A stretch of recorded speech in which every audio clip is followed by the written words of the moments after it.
What is up and welcome to a very special League of Legends video. Today we're finally going to be talking about the 4 new Yasuo build paths. 2 of them being for mid lane Yasuo, 2 of them being for top lane Yasuo. I know this is a video a lot of you have been waiting for, so if you end up enjoying it, let me know by hitting the like button. But to make this video even better, I brought in a special guest, someone who plays Yasuo solely in Master and Challenger Elo. A player that is respected by all Yasuo players and Yasuo mains. I'd like to welcome Arcadata. Hey guys, I'm a high elo player with 1 million mastery points on Yasuo, playing on the EU West. I'm mostly known for my montages on YouTube and for my streaming channel on Twitch, so if you'd like to see more of my content, feel free to check the links down below. Today, I'm joining with Mercy to present the build for the patch 6.11. We have been working on this together for a week, trying to optimize the build path and adding as much in-depth information as we could. So I hope you like this video and the work I've put into it, and of course, naturally enjoy using the build. Thanks. Alright guys, so I'll start things off first in this video by talking about the 2 different Yasuo builds you can do for the mid lane. First, I'll give you guys the basic rundown of the build to know what to expect from a simplistic viewpoint, followed by a little bit of a more in-depth analysis. So the first build we'll be talking about is one that utilizes the new Triforce in the mid lane, or Triforce mid as we're gonna call it in this video. So the core items will be as follows: your boots of choice, usually Merc boots, followed by the Static Shiv, Trinity Force, and then the Infinity Edge. A lifesteal item usually being Bloodthirster, and then your item of choice usually being something like a Sterak's Gauge. Now the order is as follows: Static Shiv into either the full Trinity Force into Infinity Edge, or you can go Static Shiv into the Phage, then Infinity Edge, and then finish the Trinity Force, or you can go Static Shiv into the Cloak of Agility for the 100% crit chance, into the Trinity Force, and then finish off the Infinity Edge. Now this build, even though it's quite good, is very situational that you usually only want to do when you're facing an enemy team with either a lot of squishy champions or a lot of champions with skill shot abilities. Because the idea behind this build is to have a lot of burst with the sheen effect from Triforce, while also having a lot of mobility thanks to the Phage aspect of Triforce, helping you dodge a lot more skill shots while also giving you the CDR, which will in turn also give you more wind walls to block those skill shots. Now if you want, you can definitely switch out the Static Shiv for a Phantom Dancer. And here's the quick reason as to which one you want to have and when. Now for this Triforce mid build, you want to have Static Shiv when you're versing a mid laner that has a lot of issues CSing under tower, so you push in the wave as often as possible, which in turn will also help you roam.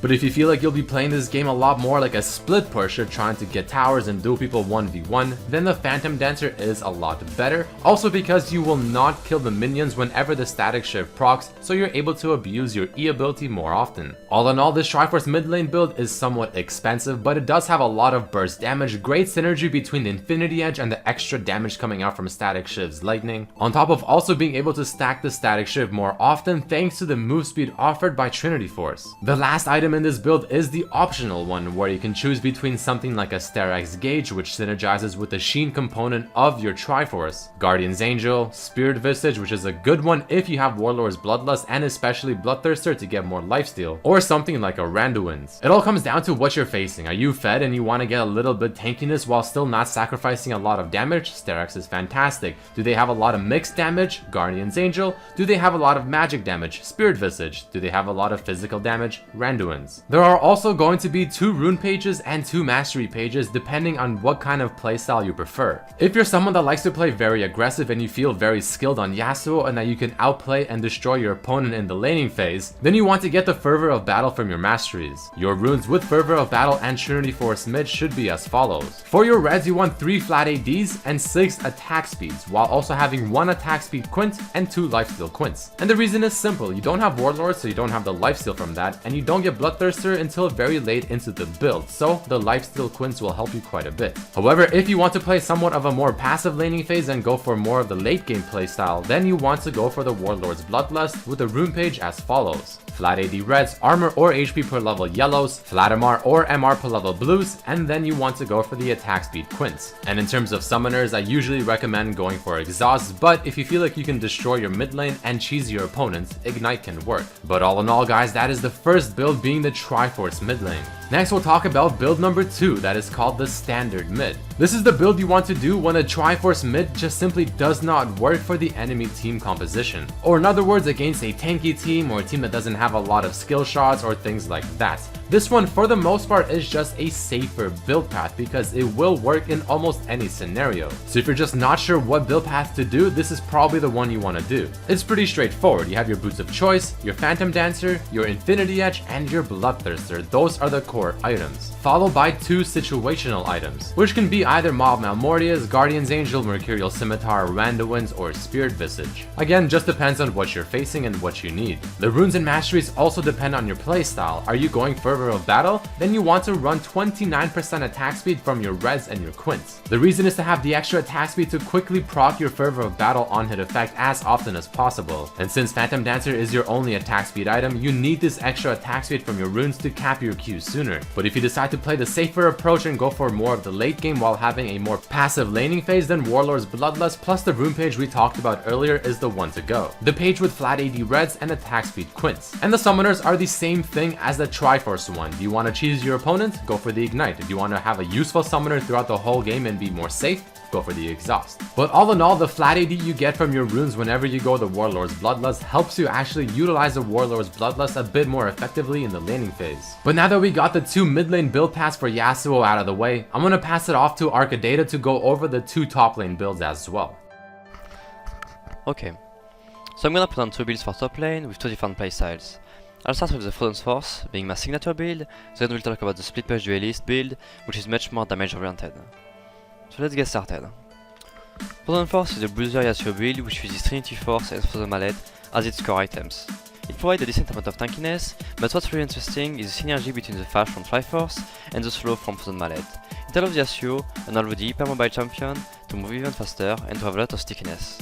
The next item you are gonna get are mostly situational, but I'd recommend using those in most scenarios. First, a Guardian Angel, because we need some resistance after getting 800 HP. Then, Sunfire and Seraph Gauge to increase both the tankiness and the damage output of the build. There are some variations you can do depending on the enemy team composition, like getting Guardian Angel, Spirit Visage and Warmog against a team with a lot of AP poke, or getting Sunfire, Randuin and Thornmail if you are against a full AD team. Keep in mind that you can adjust the situational items the way you want as long as you mostly build tanky.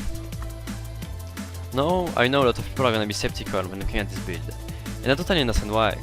The main reason being that we have 0% crit chance. But, while it might look really bad for Yasuo, it's not impacting him that much on a tanky build, simply because anyway you don't have a lot of AD to multiply. In fact, most of your damage comes from Fervor, Shin, Sunfire or even Yasuo's base damage. Now, why so tanky? Because it's what the current meta is all about. Have you seen Bruiser Fist top lane? Or the full tank echo jumping on your ADC, destroying him in a matter of seconds with nothing you can do to save him because he has too much tankiness and mobility? This is what we are gonna turn Yasuo into. An obnoxious diver, almost unkillable, knocking and slowing everyone while still unleashing a decent amount of damage. Though, I wouldn't recommend using this build in every single game. It's optimal when you don't have a tank already on your team, or if you are against an hard matchup like Irelia and want to use a safer build path. But in other scenarios, you might want to use the Split Page Duelist build I'll present in a minute. But first, let's see the rune and mastery setup we are going to use on this Frozen Force build. First of all, for the Frozen Force setup, I'd recommend using a full attack speed rune page. This will allow us to cap Yasuo's Q spell by level 14 with the attack speed from Triforce. So that's 3 attack speed queens and 9 attack speed marks. For defensive runes, I personally use flat armor and scaling magic resist, but feel free to adapt. For the mastery pages, we have 2 options. The most common one being Fervor of Battle, mostly because it provides a lot of damage to complement this build's tankiness and it scales well from early to late game. Further, it synergizes really well with Yasuo's kit and the amount of attack speed we are getting. Now, if you want a safer mastery page, Grasp of the Undying is the way to go. It's really powerful when you are against an hard matchup and you need the extra sustain, tenacity and tankiness to survive. But while it provides a much safer early game, it doesn't scale as well as the Fervor Battle page. And that's all I had to say for this build that I really recommend people to try out. Because in my opinion, it's a really strong build if you wanna act as a front line for your team. And it only suffers from a few weaknesses like being weak against percent HP damage or having to rely on your teammates. Now if you tried this build already and didn't like it, you might want to use a more offensive approach, the Split Page Duelist build. So let's switch to this one. The core items of the split push builds are gonna be as follow. Phantom Dancer into Blade of the Rune King into Infinity Edge. You can swap Blade of the Rune King and Infinity Edge according to your preference, but getting Blade of the Rune King first is much safer. The next items we want to get are Deadman's Plate and Banshee Veils.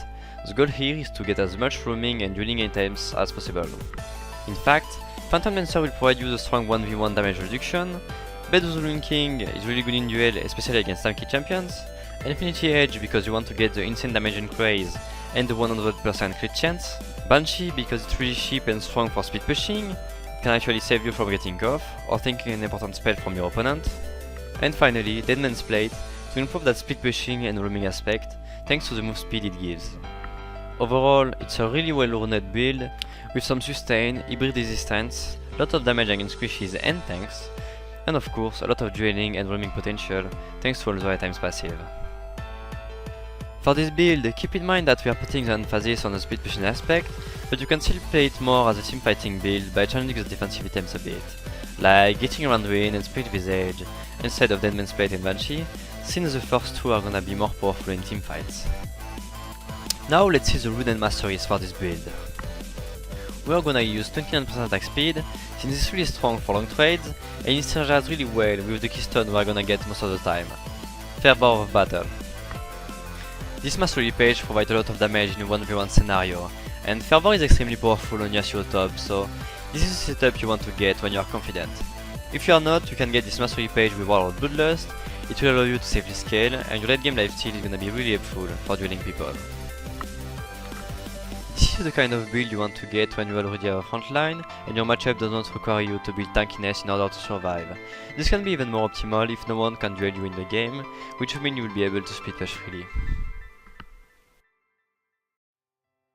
And that is about it for this video, guys. I mean, there you have it, the current 4 best Yasuo build paths ever since the change in Trinity Force, 2 for mid lane, 2 for top lane. I really hope you guys did enjoy this video with this in-depth information, giving you everything you need to know to play Yasuo successfully in this current patch. I also want to give big shoutouts to Arcadata for joining us in this video, giving his professional insight on a champion he's exceptionally skilled at. So if you maybe do not trust my opinion for whatever reason, then you can 100% trust his. And here's Arcadata one more time with his closing thoughts. Hey, I just want to remind you that you shouldn't play this build without looking at your team comp. I'm especially looking at the Triforce mid build, since even if it's a really enjoyable build that allows us to still get Triforce on the mid lane, it's mostly effective against skill shots and squishies. Then again, Frozen Force is only really powerful when you want to act as a frontline for a team that will be able to back you up, and while the vintage builds are not really situational, they don't bring as much utility as the Triforce builds. So choose wisely and have fun on the Rift. See ya guys.